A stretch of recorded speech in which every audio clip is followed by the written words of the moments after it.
place in Hungerford called Azusa. Yeah.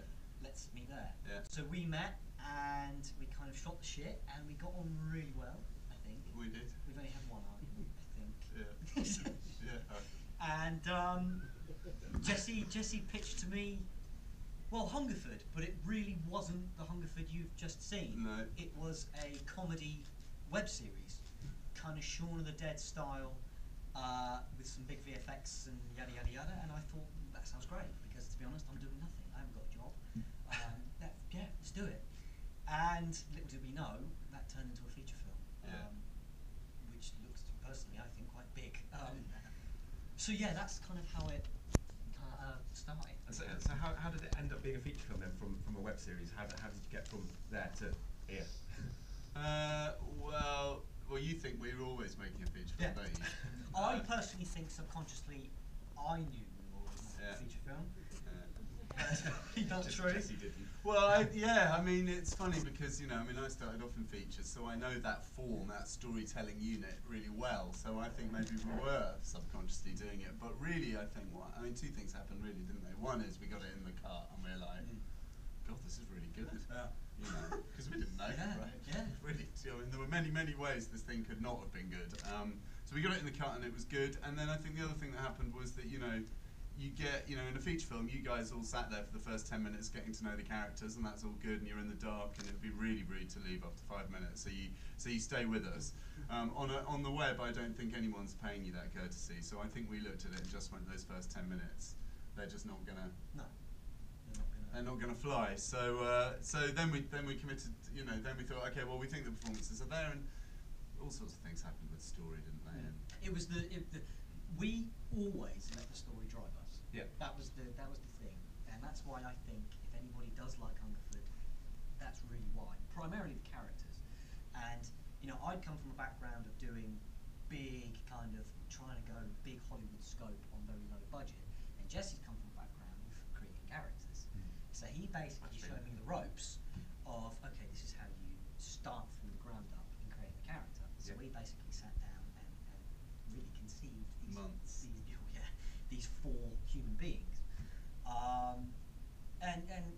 Well, that's, I mean, you know, I mean, we obviously Wildseed has been set up, right, to find people like Drew and enable them as powerfully as we can. You know, we believe there is a generation of creative talent in this country who will go on to rule the world.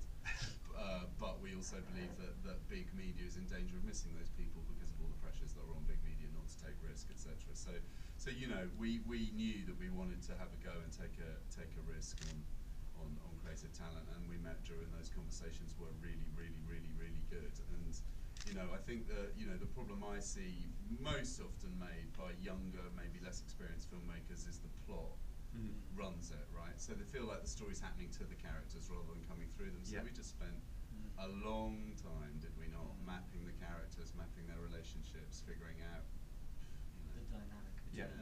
So it took you months to kind of develop the idea and whatnot, but how long did it actually take to shoot the film, and how did you find your brilliant cast and put it all together, really? We shot the film in 9 days, solid, in Hungerford. Well, 5 days in Hungerford, 2 days in Goring, and then 2 days in Bristol for the final kind of 10 minutes at the factory. And it was the most intense, crazy, you know, overwhelming, life-changing 9 days, certainly of my life, and I think anybody who was in it and who was part of it would also say the same. You know, it was the hottest week on record in the UK. Yeah. I mean, just behind, you know, we might not look sweaty, but behind all that, oh my God. Added to the intensity. God, really, of the, there was plenty of sweating going on. Yeah, you were wearing a vest in one part, weren't you? John McClane. You noticed that, did you? My John McClane moment. Yeah. Well, I mean, you know, it was just this fun thing of like, oh right, we've got to have some zombies, right? Who was the zombie in the last one? In the last scene, and we had this big rack. Anna's here, who did all the costumes, and thank you, Anna. And you know, so we had a huge rack of bloodied clothes, and you know, so I also appeared in the back of a couple of other shots. They were rather fine, but did you not see them? Did you not see the Man in Hoodie 3? But you know, I mean, I think the great achievement, and you know, it is Drew's achievement, is that, you know, you care. that was the biggest thing that hit us, I think, in the cut. Is these guys always, in a weird way, expected, you know, the aesthetic of the film to, you know, to be done, because I again, like I said, I've come from a background of doing big, flashy VFX, so they always knew that, okay, we could do that. But the thing that really struck us in the cut, and I remember watching it, it was like the fourth time in or something, is me, you, and Miles Bullock, who also co-produced this with Jesse from Miles Studios. We all kind of looked at each other and it was like, oh my god, we care about them, but we really care because they're human. There's no pretending. There's no. I mean, Drew was always very interested in, you know, when we were in development and we're making story choices, Drew's like, yeah, but I don't, because I think his story instincts, so I'll talk about him as if he's not here, but Drew's story instincts are really, really good, I think, and so, you know, so I would often be pushing on something and Drew would be like, yeah, but hold on. You know, is that what would actually, you know, if you're a group of teenagers going through this horrendous experience, would you actually do that? So that was actually a really useful kind of measure in our script and story meetings, was like, and I think that, you know, in that scene, for example, where they get back and Adam's just killed the guy with a hammer and they're freaking out in the kitchen, you know, I mean, that's right, isn't it? Yeah. I mean, you've just hammered someone to death, right? That's not all right. That's not all right, you know. So, you know, and again, you know, I mean, you know, it is a very, you know, an unknown cast, and no one had done that much really. And I think that, you know, one of the things we, you know, had to be quite careful about is, you know, to get that performance in the room after the hammer attack, you have to go somewhere because you haven't been trained. Yeah. And so the cast, I mean, I hope everyone will agree, you know, the performances that we got, that those cast gave us.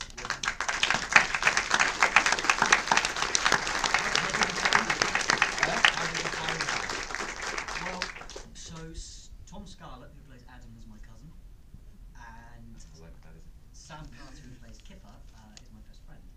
And the flat that we actually used was Sam's at the time. So I thought, seriously, you know, we didn't set dress that. It looked that shit. No, it looked a lot more shit than that before I tidied it up.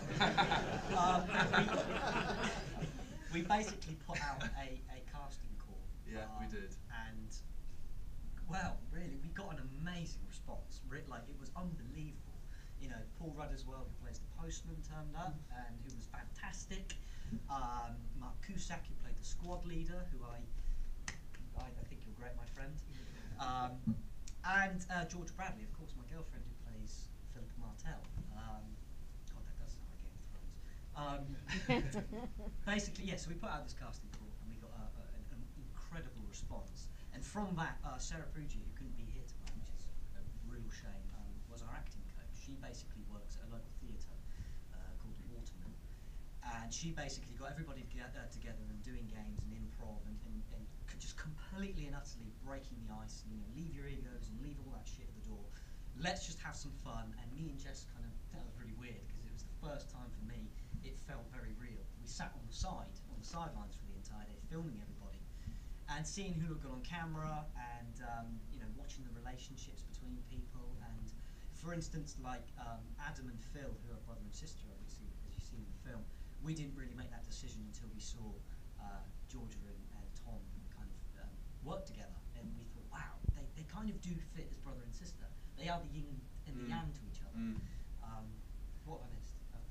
And Nothing. How scripted was the film, and how much was maybe improvised?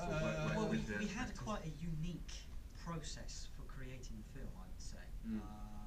We went into the shoot with we went into pre-production with a 60-page story document. So we knew every scene, we knew how every character came into every scene, we knew what they wanted in the scene, we knew what stood in their way in their scene, we knew what we thought they were prepared to do to get over that barrier, and we knew who won in the scene. Yeah. So we had very clear sort of character journeys mapped out. I mean, I've done quite a lot of work. When I was at the Beeb, we did a lot of work with young casts, and we found that we got much better performances when we weren't, because obviously the technical business of filmmaking is very, very distracting. You gotta hit your mark, you gotta be in the light, you gotta do it the same as the last time, you know. And actually the less experienced you are, the harder it is when half of your brain is going, am I hitting the mark, am I in the, you know. And then there's no room for a performance, basically, in terms of just pure processing power, you know. So I think that if you can and the decision we took together was that, you know, let's take the story document into rehearsal, let's rehearse it, improvise it, re-perform it. And I think I guess that, what do you think, about 70% of the script ended up being actually scripted? Yeah, 60 or 70%. Again, the idea was from the get-go, was we're making a found footage movie. So the thing that requires, and the thing that I found from found footage, you know, genre audiences, is they're very, very skeptical about what's real and what's not. You know, as soon as you go to see a film, your suspension of disbelief is all over the place. But with found footage movies, your suspension of disbelief is already kind of set in stone, which is, yes, it's a film, but it's supposed to be real. Yeah. And I think the approach, you know, to try and take this thing as real as possible was the right approach. And there are some scenes in there that I just think are you know, two mates fucking about. And then I also think there's some scenes in there which are, you know, big movie scenes. And that was the balance that we tried to capture. When it was real, it was really real, and when it was, you know, a big sci-fi drama, it looked great, felt like a movie. Yeah, well, I mean, it does. It looks absolutely fantastic. How do you? I mean, and how are you so good at special effects? Like, how did you learn all that kind of stuff? That's Drew's mum saying, "Why not going to school?" Well, thank you first of all, because obviously, you know, I'm my worst critic, and I'm watching that. I'm like, oh God, if I just done, but that. How well? One, I wouldn't say I'm very good. Two, I'm always learning. But three, you know, the actual answer you're looking for is practice. You just taught yourself. Yeah, I am completely self-taught in all fields, actually. And It was a toss-up between going to the Met Film School and working at Wilson Studios and making my first feature film. And Sorry, Met Film School. Kind of worked out for the best. and it was kind of that was the decision I was left with in 2012 after I left sixth form. It was, you know, do I go to a school and let a bunch of people teach me how to make a film, or do I go and run off my own back how I think I should make a film? Cool. And if you ever have the opportunity to do that, that's what I would recommend. Well, there's certainly more and more young filmmakers doing it, and you know, and you're a real inspiration to those young filmmakers. So that's great. I know we haven't got a huge amount of time, so just really quickly before we hand over to the audience to ask some questions, what's your hopes for the film? How are we going to be able to see it in the future? Where's it going to go?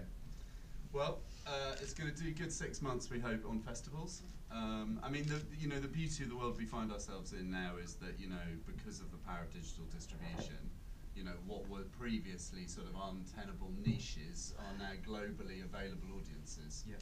And there is clearly a huge bottled desire, both in, I mean, particularly in the UK, for more UK genre fiction. But around the world, we are dealing with a very, very engaged fan base and a very rabid, you know, community of interest, if you like. So our intention is to build it in festivals, and then, you know, we will see. I mean, we will certainly be in premium video on demand on iTunes and stuff at some point. And you hope to get a distributor as a sort of cinema. Well, it's just I mean, obviously that is, you know, that's posh grown-up stuff, isn't it?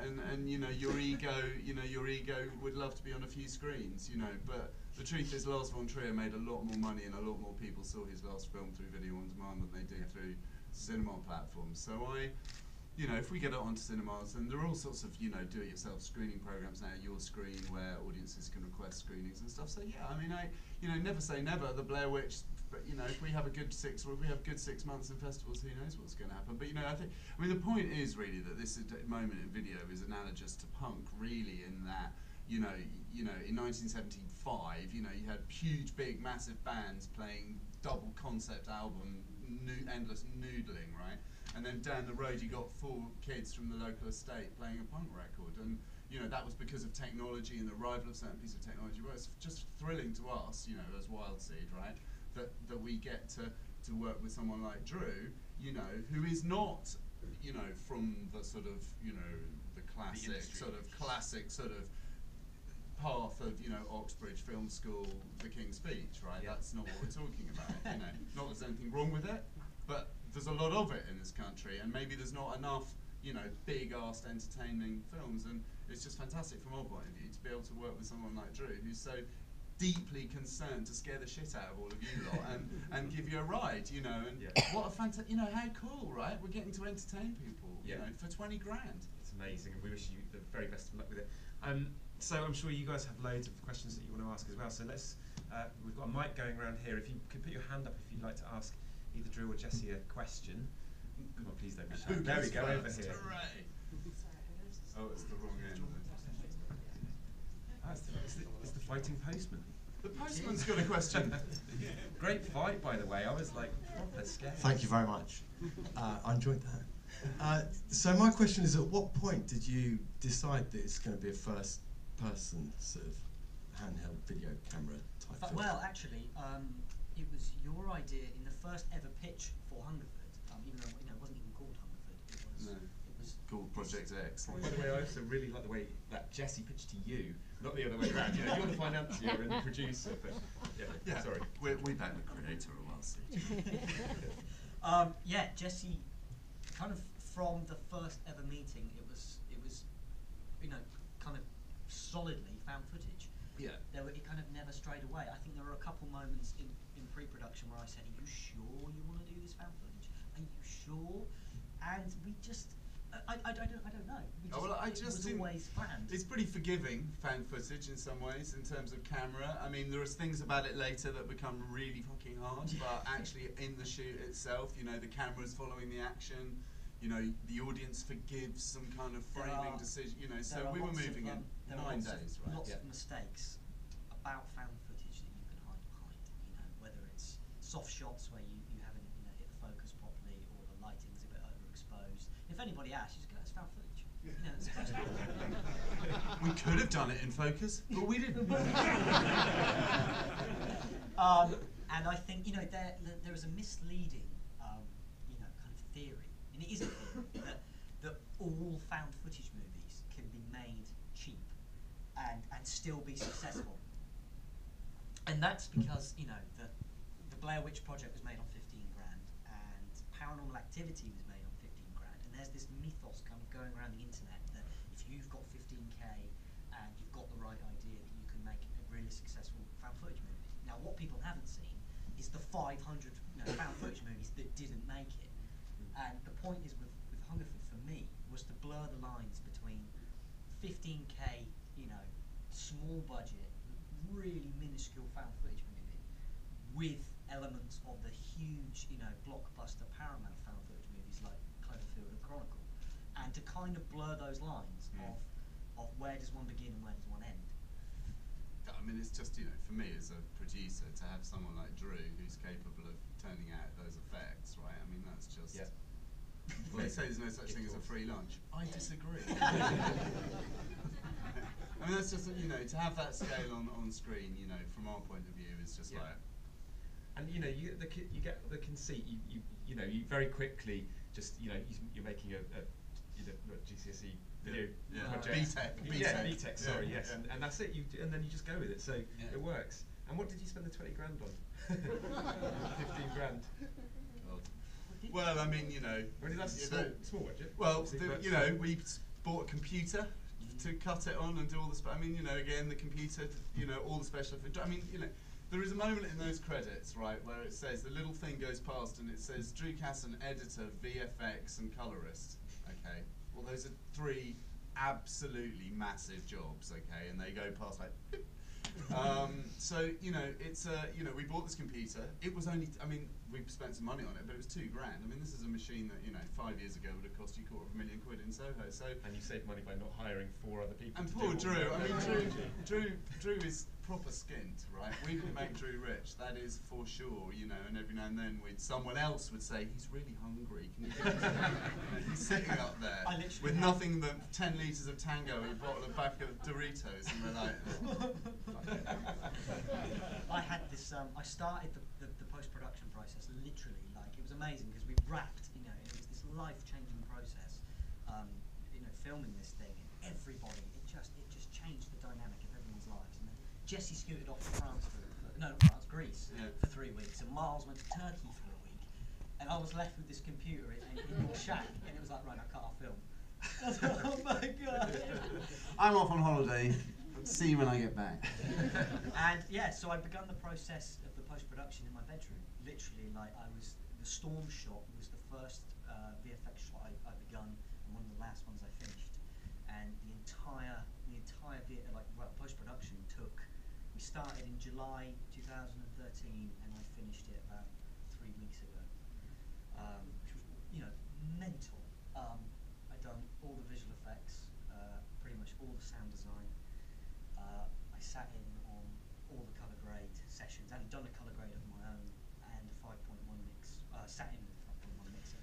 Yeah, we were pretty lucky with the mix. Multi-talented. The sound mix is, as I hope everybody. I mean, the sound mix. The guy who did that mix for us, Andy Devine, at Films at 59, which is I mean, there's so many people in this room I should be and could be thanking, and I'm not going to sort of take this time, but everyone from our investors who made the project possible, many of whom are here, without whom this would all be like really not happening, through to obviously Drew, through to the cast, through to the Films at 59. Barry Bassett at VMI gave us a deal on camera that was just like out of this world. I mean, it's really like, you don't get to sit here and do it for 20 grand. I mean, if everyone had really charged us what their rate, it would be more, right? Yeah, it would be significantly more. Yeah.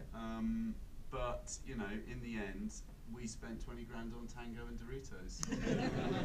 Good use of money, I think. Did we not? Let's have some more questions, please, from the audience. Anybody else want to ask a question? There we go, over in the middle. Could we get the Microphone's just behind you. Oh, lovely, thank you. Hello. Yeah, great film. Really, really enjoyed it. Thank you. If it's successful, like really successful, would you want to spin it off into either a sequel or some kind of television episodic thing? Because it has scope, doesn't it? It does. Well, thank you, first of all. Funny you say that. We have begun writing what we believe to be the sequel. We've always had an idea. Well, we've had several ideas in mind. This guy wants to turn it into a trilogy. Nice. But unfortunately, I can't sit at a computer for 6 months by myself. There aren't that many Doritos on Earth. Yeah. But there are lots of ideas, and I think the thing that I take away most about Hungerford is the characters, and I could quite easily see it as a TV show on BBC Three. Or Yeah, I was thinking that, definitely. I think there's a lot more story to tell, and if we get the opportunity to tell that, I would certainly be. Yeah, we're in. So if someone financed you, would you want to go down the found footage route, or would you actually want to do it differently? That's a good question.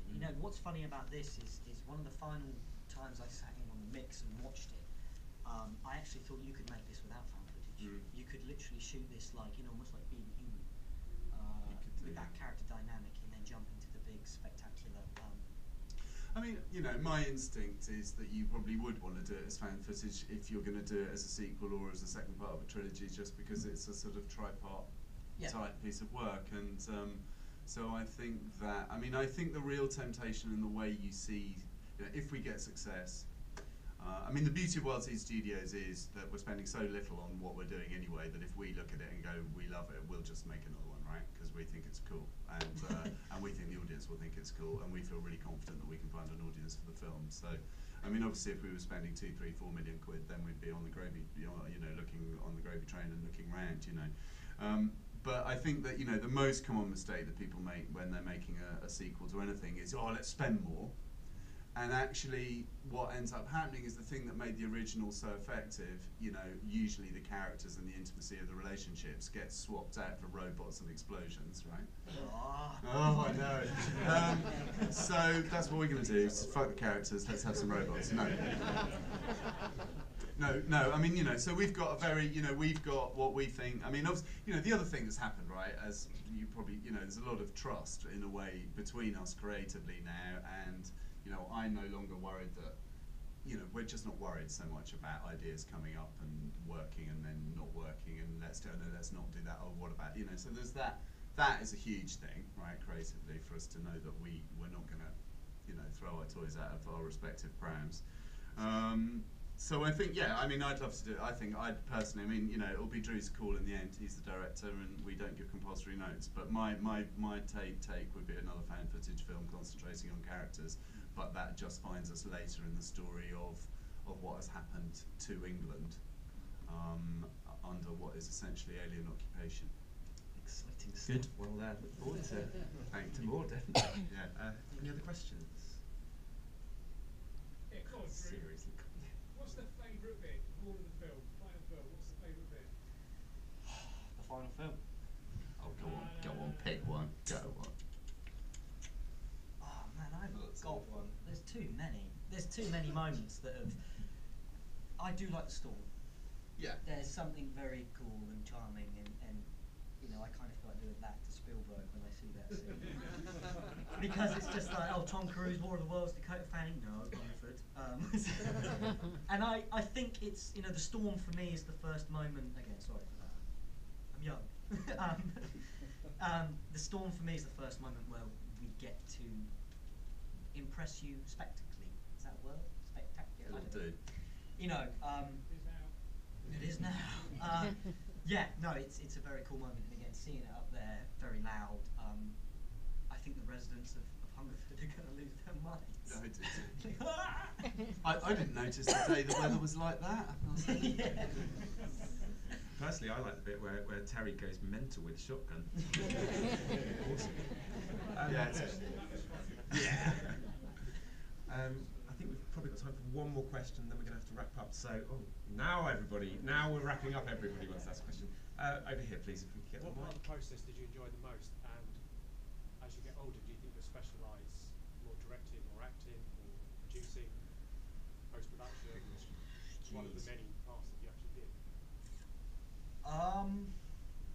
I think for me, the biggest part of the process that no one can prepare you for is seeing something change so much. You know, I have never done a feature film, ever. You know, I haven't even come close. I think the longest video I've ever made is 15 minutes. So to jump from 15 minutes to 75 and watch things, you know, like the storm, and more importantly, like the characters and the relationships evolve every time we cut that film. And you know, you come back at it with a fresh look and with fresh eyes, and you go, oh my god, you know, now that makes sense, and now that he's doing this and she's doing that there, and every time I watch the film I see something new. And so I think my favourite part of the whole thing is just watching the evolution of the film. To go from, yeah, we're going to do a comedy web series like Shaun of the Dead, to a 75-minute found footage alien invasion drama, it's, you know, that's insane. And sorry, what was the second question? What do you think you're specialised? So what you say now is you like the creative element, therefore directing more. I actually, I was asked this earlier.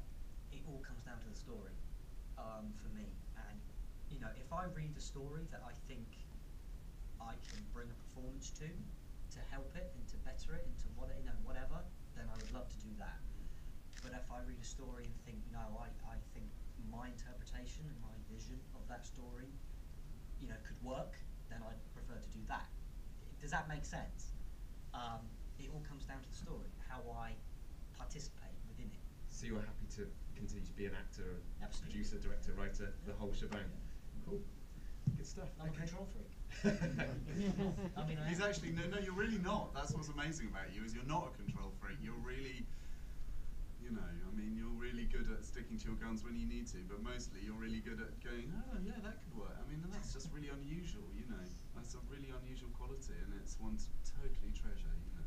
So it makes it possible. It's been an absolute pleasure having you here, having both of you here, and congratulations again. Let's have a massive round of applause.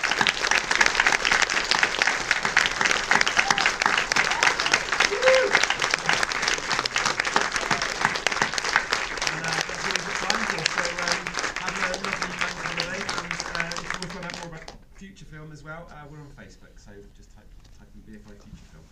Thanks a lot. Thank you all Thank you for so coming. much. Thank you. Thank you all for your support.